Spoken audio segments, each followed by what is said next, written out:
ನೀವು ಎಷ್ಟು ಇಟ್ಟಿರ್ತೀರ ನಿಮ್ ಬ್ಲೌಸ್ ಪ್ರಕಾರ. ಇಲ್ಲಿ ಇವಾಗ ಎಕ್ಸಾಂಪಲ್ ಆಗಿ ಇಲ್ಲಿ ಈ ಬ್ಲೌಸ್ ಪ್ರಕಾರ ನಾ ಇಲ್ಲಿ ಒಂದು 7.5 ಇಂಚ್ ಇಟ್ಟಿದ್ದೀನಿ.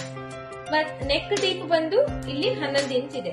ಸೊ ಈ ನೆಕ್ ಈ ಡೀಪ್ ಬ್ಲೌಸಿನ ಪ್ರಕಾರ ಇದು ಕರೆಕ್ಟ್ ಆಗಿದೆ. ನಾ ಇಲ್ಲಿ ಏನಾದ್ರೂ ಒಂದ್ ಸ್ವಲ್ಪ 12 ಇಂಚು 13 ಇಂಚು ನೆಕ್ ಡೀಪ್ ಇಡ್ತಾ ಇದ್ದೇನೆ ಅಂದ್ರೆ ಇದು ಇವಾಗ ಜಾಸ್ತಿ ಆಯ್ತು.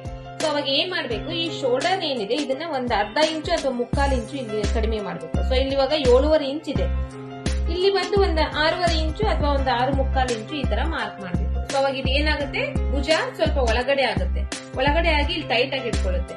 ಸೊ ಈ ತರ ನೀವು ಇದನ್ನ ಮಾಡಬಹುದು. ನೆಕ್ಸ್ಟ್ ಬಂದು ಈ ಶೋಲ್ಡರ್ ಇರುತ್ತಲ್ಲ, ಈ ಶೋಲ್ಡರ್ ನಲ್ಲಿ ಇದು ಸೆಕೆಂಡ್ ಟಿಪ್ಸ್.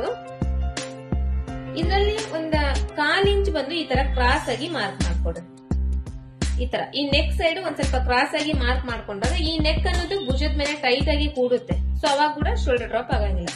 ಸೊ ಭುಜ ಇಳಿಯುತ್ತೆ, ಶೋಲ್ಡರ್ ಡ್ರಾಪ್ ಆಗುತ್ತೆ ಅನ್ನೋರಿಗೆಲ್ಲರಿಗೂ ಇದು ಒಂದು ಟಿಪ್ಸ್. ಸೊ ಇದು ಹೆಲ್ಪ್ಫುಲ್ ಆಗುತ್ತೆ ಅನ್ಕೊಂಡಿದ್ದೀನಿ ನಿಮಗೆ.